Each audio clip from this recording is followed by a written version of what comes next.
All right, here we are. Here we are. And I got this idea a few days ago because one of the things that I hate in life is receiving unsolicited advice. In fact, any advice that I get is pretty much unsolicited because I don't think I ever ask for advice. Make of that what you will. But unsolicited advice is something I hate to get. And I know y'all love to see, me get grumpy and see the smoke come out of my ears. And, every now and then, it's a little bit of fun. Have your fun with me. That's okay. No problem. I can handle it. So I thought, in fact, it was after getting a piece of unsolicited advice and sort of, um, seething over or just shaking my head thinking, then I thought, then the genius idea came to me. Why don't I just get people to, why don't I solicit people's unsolicited advice? And that's, I know, a contradiction in terms. It's a paradox. I love paradoxes. Paradoxes are part of what makes art so interesting.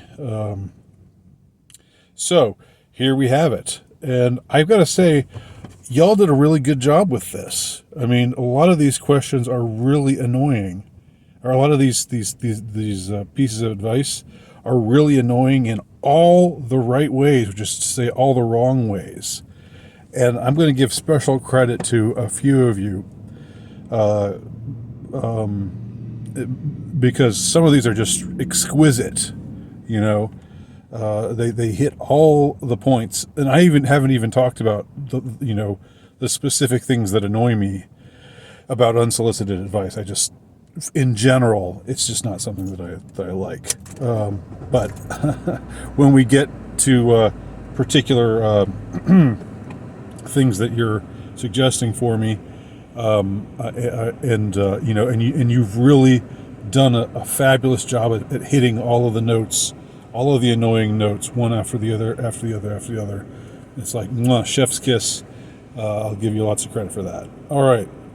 So I'm going to start on my regular page.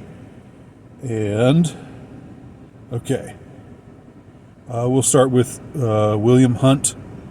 He says, his advice is fashion advice. He says, don't wear t-shirts with writing messages of any kind ever. Ha ha! Gotcha there. Gotcha, bitch. Anyway, wear t-shirts much less often. All right. Which would be like, I wear them all the time now. I think most of the time that you see me, I'm wearing a t-shirt. Even the few times that I'm wearing a button-up shirt, I've got a t-shirt on underneath it. So there you go. That would be a radical change for me to wear them much less often. Wear a shirt and tie at least 2 days per week, including Sunday. Okay. Wear an analog style watch. Yeah, I can kind of dig on that, just for the retro points, and for the analog, going back to analog, which I'm in favor of. The only thing is, I never have been a watch guy. Never in my life. I've never liked the feeling of it on my wrist. But I can still appreciate that. Wear plain, sensible shoes, not sneakers. I'm assuming you're right. Your assumption is totally right. I do wear sneakers all the damn time. Well, except on abnormal occasions, where they are, dressier shoes, slightly dressier. Grow out your beard and consider becoming a hat wearer. I have beard. You can look at bearded me in past videos. I have grown beards before, and I like beards. I like the way they look on me. Excuse me. I like the look of beards. I don't like the feel of beards. So, Fernando, Billy Crystal's character in Old Saturday Night Live, always said it's better to look good than to feel good. So maybe I should just keep that in mind. I don't know. So I asked. So this was his suggestion, and then I asked why, and he said his answers are A, why not? I've never understood why not trumps why. Can somebody explain that to me? If you say if you object to something by asking why, and then somebody shrugs and say, why not? And then that's supposed to be the checkmate. Like the why not is the checkmate that answers the why or cancels out the why. But I don't get why that's the case. I don't think it should be the case. B, because C, rage against the dying of the light by upholding outdated, normal, ordinary, plain simplicity. Okay, I can respect that as an idea. I can respect that as a concept. I don't think it's quite me, and it's not something I'm going to do. But if somebody else wants to do it, I will not object to that. I know Review Bra does that thing where he's like this slight little guy. He looks much younger, I think, than he even is. But he always wears a suit every time he's reviewing some fast food item, and it works for him. It's funny. It's nice. It's a good shtick. All right. So Mick says, I believe you've thrice forsworn topical matters, yet persist in them. And then I say, this is just an observation. What is your unsolicited advice? And he says, nothing. I think I've done it more than thrice. I think I've said it a lot of times, and yet I still end up talking about things that are topical, I guess, a lot. The one thing I would say about that is it's only when I feel inspired to say something about something that happens to be topical that I talk about it. There's never been a time when, this is in the news, I better talk about it. I never approach things that way. If something is in the news and I don't have anything to say about it, then I don't say anything about it. But I think it might be better to just move away from topicality altogether. For my state of mind, for my overall state of mind, and for my mental health. And just because there's no real point to being topical. But occasionally, like I said, I think I have something a unique light to shine on a particular situation or whatever, then I'll talk about it. Okay. Sonic 31 Century 1 says, this is the unsolicited advice. Okay, this is good stuff here. This is the unsolicited advice I would have given you 20 years ago. Wear a hat with a wide brim at all times whenever you are outside, even on cloudy days. You are a pale, white-skinned man. Well, what? What? I thought I was... I thought I had a deep, dark tan all this while. Boy, and you're just splashing the cold water of reality on my face right now. I'm a pale, white-skinned man. The sun is not your friend. You know what? I've never liked the sun. I don't think I spend a lot of time in the sun. And lately, when I go out and it's like midday or something and I'm in the sun, I do wear a hat. So it's not something I did when I was younger, but I would always, I was never the sunbather type. I was never somebody who enjoyed the sun that much. So anyway, so now he goes on. The sun is not your friend. The wrinkly skin on your face cannot be fixed. This is exquisite because it's like a backhanded. It's like a way of insulting your appearance, while seeming to be caring and compassionate. The wrinkly skin on your face cannot be fixed. I wasn't even thinking about my face, I wasn't thinking. I don't generally look at my face and think, oh, there's so many wrinkles on my face. But now you've told me that the wrinkles on my face cannot be fixed because I spent so many of those years just frolicking in the sun. You have this backstory for me that is absolutely untrue. I don't like the sun. I've never liked the sun. Ever since I was a kid, I've always limited my time in the sun. I like overcast days better than sunny days. I like the shade better than the sun. So anyway, your face is sun damaged. Okay, thanks. Again, this is just exquisite. These are all the things that I love about unsolicited advice. People, it's just a way for people to sneak in these little jabs at you and make you self-conscious. Because I never thought before, man, my face is all wrinkly and sun damaged, and I'm hideous. By God, I'm hideous. But now, thanks to this unsolicited advice, it's perfect. You need not have had those wrinkles on your forehead. All right, there they are. What wrinkles? Wrinkles. These are furrows. But I don't see wrinkles per se. I don't know. I just don't see it. Okay, but maybe you all do, and you're just laughing at me for ignoring an obvious flaw in my appearance. You may even have sun cancer somewhere on your face and neck. All right. It is too late now for you to fix the damage, but you should start wearing a hat now in order to prevent further wrinkles. Wow, that's great.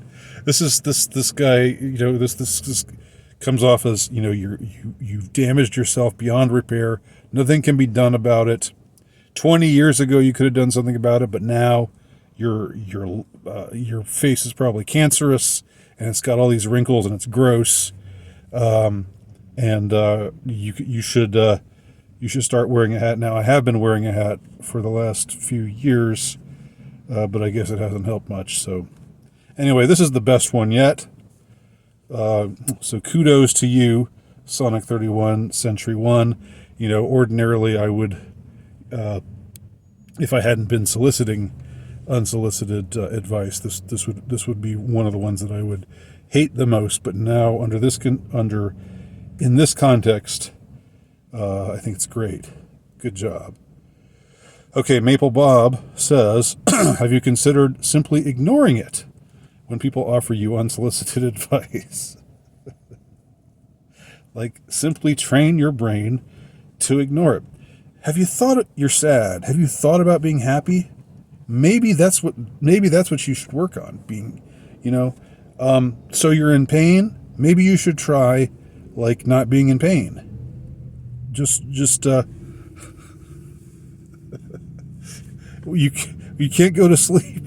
Why don't you just lie down and close your eyes?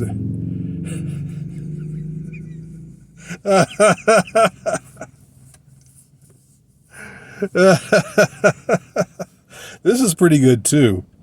It's not as it's a bit less sophisticated than the last one, but this is pretty good too. This is pretty annoying also. Train your brain to ignore it, then you can just breeze through the comments looking for the interesting and novel posts and cannibalize those worthy comments for future videos. The way you describe your reaction to unsolicited advice is almost as if your body has addicted you to the chemical response it generates.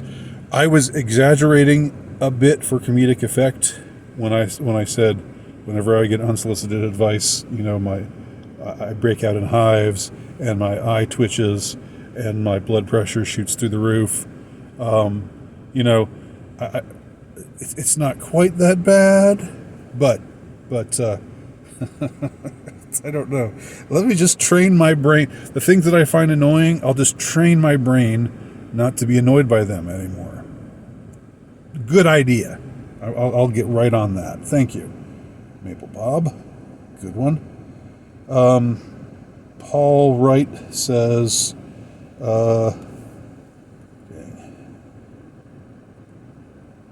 okay, you could pay Lucy Van Pelt 5 cents for sage advice and buy a hamburger for 5 cents like Wimpy. If it was 1923, I would gladly pay you Thursday for a hamburger today. Yeah, Paul Wright loves his pop culture references. A couple of he's mixing and matching a couple of classic cartoons there, Popeye and Peanuts, which even have the alliterative thing going. Okay. Eremite, some number says, don't be preoccupied and troubled with the perverse ethos of our society. It gnaws at your soul. It's meant to be. It is written, quote unquote. That's a good, that's actually good. That actually doesn't annoy me. that's actually, I actually like that. So I can take like unsolicited advice. I can handle it sometimes. Just do what he did there. What Eremite 2693 did, and offer just the sage observation that is worth hearing. Okay. Theo Kirkley. Theo, it's good to see you back. I remember you being around before and then sort of disappearing. Maybe you lost contact with me when YouTube nuked my original channel, but it's good to see you back around. Theo says, sincerely ask, this is his advice, his solicited unsolicited advice, is to sincerely ask, if there is a God, what are her feelings about you? Okay. I don't really think what God's feelings are about me. I do more often think like, am I living a godly life? Look at all the things ways in which I'm falling short. I am aware, not hyper aware, not fixated in an unnatural sort of or neurotic way, but I notice the ways in which I don't measure up to God. But then you could also be saying, you should fixate on God's love. Although you don't exactly say that. You just say, if there is a God, what are her feelings about you? All right. Interesting. Okay, Halper says, good day to you, sir. Good day, sir. I would second William Hunt's largely sound advice that he was the fashion expert, the first guy I read, with a couple of amendments. First, I'd advise you to grow a mustache rather than a beard, which is a fake masculine signifier for soy boys and alphabet types. Really? I mean, like, what about jihadis, and what about like the Orthodox, like Orthodox priests and guys like that who grow their beards out. But anyway, sure. So grow a mustache rather than it's funny you say grow a mustache, which some might accuse of being more gay looking than a beard by far, or or at least more sleazy looking, like the porn stash thing. I have had a mustache a couple of times, but the thing is, the hair that grows in here tends to be lighter than the rest of my face, so it doesn't show up as much.